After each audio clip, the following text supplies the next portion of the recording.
A consolidação do mercado dos fiagros, os fundos do agronegócio, através de uma recente resolução nacional, é assunto de uma entrevista aprofundada que você vê no Daúde Entrevista de hoje. Acompanhe agora a conversa do Miguel Daúde com o advogado especialista em agronegócio, o André Passos.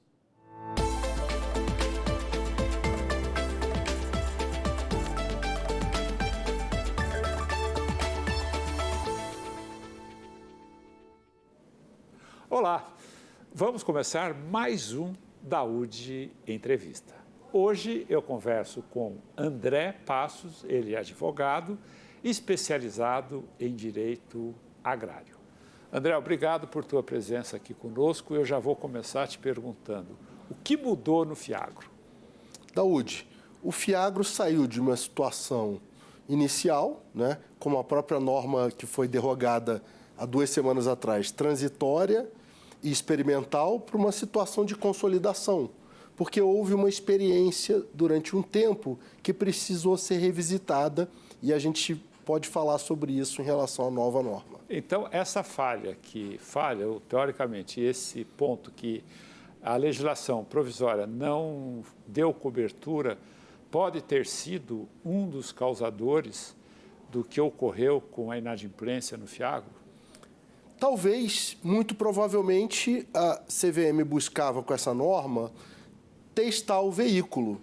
E, obviamente, como é um veículo que estava no chassi de outros veículos do mercado que investiam em outros investimentos fora do agro, em outros ativos fora do agro, isso pode ter dado algum tipo de dificuldade, gerado dificuldade aos gestores na hora de conceder o crédito no campo, que é totalmente diferente, como a gente sabe.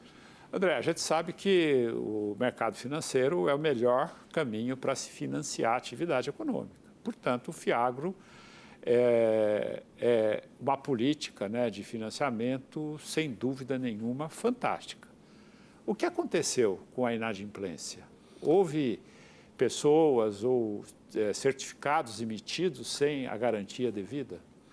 Daúde, muito difícil falar de uma forma geral, a gente pode ir para casos específicos, Até porque a gente vive hoje uma situação de clima, uma situação de preço, uma situação que, obviamente, a gente conhece o agro, sabe que ela é conjuntural, Obviamente, com gente dando crédito num novo veículo, com estruturas utilizadas a partir de veículos que não investiam no campo e sem considerar as particularidades do campo, com um cenário conjuntural um pouco mais difícil, você pode ter essa situação. E existiram, sim, a gente que assiste no mercado, situação de créditos concedidos sem as devidas garantias, situações de créditos concedidos a emitentes que não estariam tão envolvidos assim na cadeia que a gente chama da cadeia ampla do agronegócio, que a lei do Fiagro chama de cadeia agroindustrial, Enfim, tudo isso pode ter levado a uma situação, em alguns fundos, de não performance. Mas isso não é uma regra. Existem fundos que entraram no chassi antigo e performaram. Outro ponto que provavelmente deve ter contribuído para isso é a situação econômica, Clima, taxas de juros subindo, preço de commodities caindo, a rentabilidade operacional de muitos que tiveram acesso a esse financiamento, evidentemente, caiu. Se fala que, sobre esse aspecto, alguns escritórios buscaram esses clientes para incentivar. Eu estou sendo um pouco duro, mas você pode me corrigir se eu estiver errado. Incentivar a recuperação judicial. Isso aconteceu ou é falatório? Daúde, você não está sendo duro, você está tendo um compromisso com o seu jornalismo, que é sério e competente. Existiu, de fato, muitos colegas, basicamente rasgando a lei de recuperação judicial, que proíbe que produtores rurais coloquem em recuperação judicial situação de créditos baseados em crédito oficial, CPRs físicas, está vedado. A lei proíbe isso. A lei proíbe. E vendendo terrenos no céu, né, a alguns produtores. E isso a gente assistiu na prática, né, com o chapéu de advogados, defendendo alguns clientes para fazer com que a situação voltasse ao paradigma legal. Só que no agro, e você sabe disso, a gente fala de uma produção de trilhões que necessita de crédito, né, de trilhão hoje em CPR. Se pegar na B3, em torno aí de trilhão. Hoje de 300 bilhões já.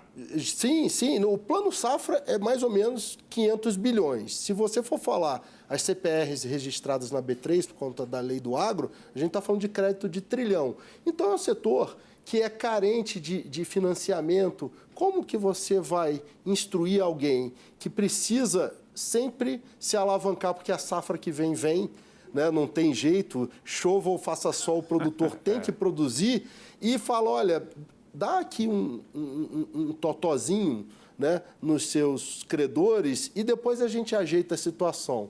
Quem ganhou dinheiro com isso, né? Daúde? Quem ganhou dinheiro com isso? Não, perdeu, né? Porque vai precisar ver a recuperação da credibilidade. Talvez só esses assessores financeiros, econômicos e talvez até jurídicos que propuseram isso, que receberam na frente e ganharam alguma coisa. O produtor ficou a ver navios. E essa é uma situação que gerou um impacto razoável em alguns setores, mas também com menos alarde do que se coloca por aí, né? Muita gente utilizou isso para justificar uma sequência de inadimplências, como a gente andou assistindo aí, em valores grandes em outras recuperações judiciais de empresa do agro. Você me falava que hoje você é um advogado especializado no agro, que muitos te procuram para orientar nessa questão. O que você falaria para um cliente e que você pode falar agora para os nossos telespectadores a respeito da emissão desses títulos? Bom, primeiro de tudo, eu falaria que o Fiagro é um fundo que funciona e que o mercado financeiro, o investidor, pode continuar colocando sua poupança lá, porque a nova resolução traz muito mais foco no agro e segurança jurídica e opções ao Fiagro. Juridicamente você orienta? Oriento. No segundo ponto, eu entendo que numa eventual situação de estresse, que vai ser pontual, por conta de clima, por conta de crédito, por conta de taxas de juros, por conta de quedas de margens, como você colocou, a negociação, sempre. Por quê? Porque o credor e esse produtor vão precisar se encontrar na safra que vem, vão precisar comprar sementes, vão precisar entregar dinheiro para financiamento, vão precisar, de alguma forma, resolver essa situação. Então, colocando o judiciário no meio do caminho, através de um pedido de recuperação judicial, não é a melhor forma de resolver, até porque o judiciário, o juiz, ele não entende de soja, não entende de gado, não entende de café, né? Quem entende é o produtor e, supostamente, quem financia o produtor, né? Que é um dos pontos que a gente comentou aí na fase inicial.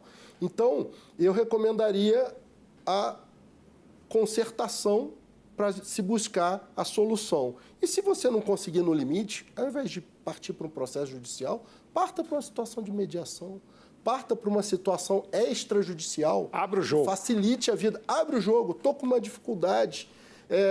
Eu tenho que refinanciar você, vou precisar pegar dinheiro, vou aumentar a taxa, vou precisar melhorar a garantia, palavra-chave que você utilizou, de créditos que foram dados sem garantia. Vamos buscar uma forma de fazer isso? A lei possibilita isso. Hoje você tem garantias, pool de garantia, com a nova lei do agro, né? Enfim, hoje você tem N alternativas para você fazer isso. Não precisa recorrer simplesmente ao judiciário de forma unilateral, como se andou propugnando por aí para alguns produtores que, infelizmente, né? Perfeito. Na vida tudo é assim. O melhor caminho é o entendimento. Na política, na área social, né? Rapidamente, 30 segundos, o que você diria para os nossos amigos telespectadores e amigas que estão nos assistindo a respeito do Fiagro? O Fiagro é um veículo que veio para ficar, que vai financiar o agro do futuro. Hoje já representa 10% do volume do Plano Safra e vai aumentar bastante com a nova regulamentação. precisa aumentar apenas a participação no mercado. Né? Sim, sim. Isso... Não as situações de estresse que você comentou. Isso tende a diminuir com o aprendizado na utilização da ferramenta e as novas normas. André Passos, obrigado por tua presença aqui conosco. Uma honra. Infelizmente, o nosso tempo é muito curto, mas acho que foi dado o recado. Meus amigos, vocês tiveram a oportunidade de entender, né, essa questão do Fiagro. Acho que quando você está num negócio, você tem que avaliar muito bem os seus passos, como você vai fazer, e não pensar como você sai de forma não muito adequada a uma boa política econômica. André, obrigado por tua presença aqui. Eu que agradeço. Da UD Entrevista fica por aqui. Até o próximo.